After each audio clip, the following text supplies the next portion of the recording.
All right, cool.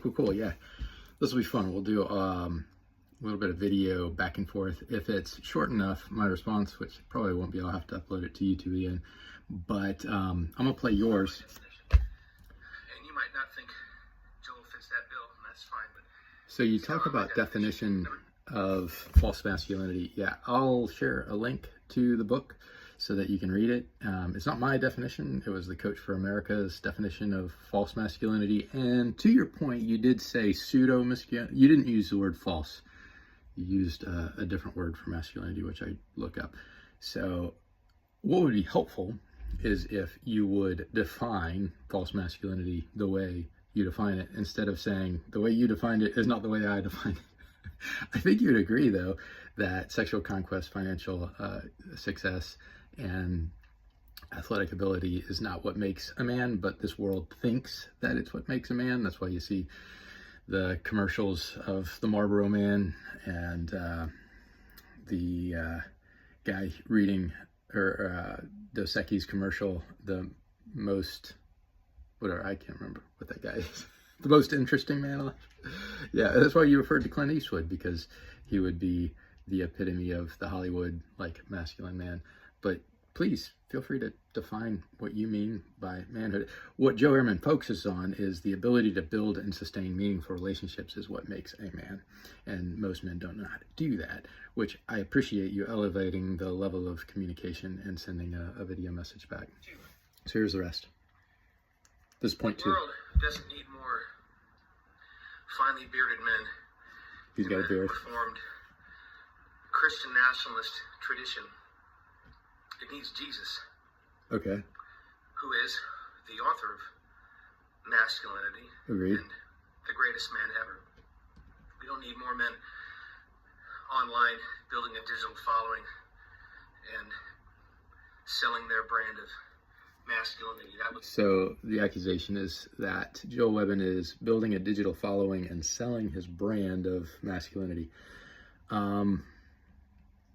I guess I could see how you would think that that's what his motives are, but I guess you just haven't heard him out or listened to him enough, or maybe you've seen the naysayers who take him out of context and paint that picture, which is interesting because you seem to be resistant to that same tactic against Trump because you voted for him twice, but that tactic being used on Joel seems to be effective at convincing you that he's only around to build his following and to sell a version of masculinity.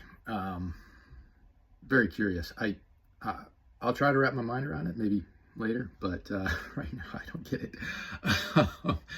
And maybe it's because I haven't seen what you've seen. So I'll try to see what you see.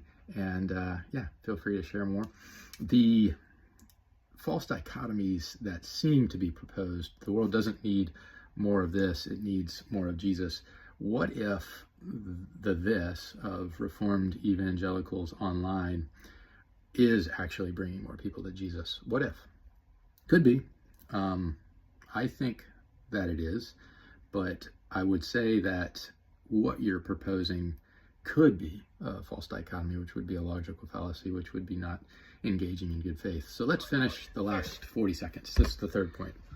Tough talking a guy on your podcast when he's not even in the room is cowardly at best, and it's pandering. So it's cowardly and pandering to tough talk a guy that's not in the room. So as I recall, Joel mentioned trying to get this guy to engage publicly and that guy not wanting to. So who's the coward? I recall in the podcast, and I was doing other things while I was listening to it, so I might have missed it, or I might be reading things into it, but he said something along the lines of reaching out, trying to have a conversation, sitting there for 2 hours talking with the guys. And so I wonder what's cowardly about spending that amount of time on somebody that's halfway around the world who has an issue with something that was said by somebody else halfway around the world. And I mean, talking tough, isn't that what you're doing, smoking a cigarette? And do you like how I'm holding it a little bit sideways to make you look thinner? I thought you would like that. I think that's phony. Okay, you think it's phony. Lastly, most Phony. importantly, That was the one. Most importantly, right here. was the delivery. It was all wrong. The delivery was wrong. Demonstrate. That's why the young men will keep coming to me. And no one will remember your name. Oh, that is funny. It's like Thanos, bro. I can't take it seriously. You can't take Thanos seriously? So, my little joke about that offended you or triggered you guys. It kind of proving my point. Spend more time with Jesus. So, and you finish with spend more time with Jesus and less time with Joel. I haven't spent any time with Joel, and I do spend a lot of time with Jesus. So,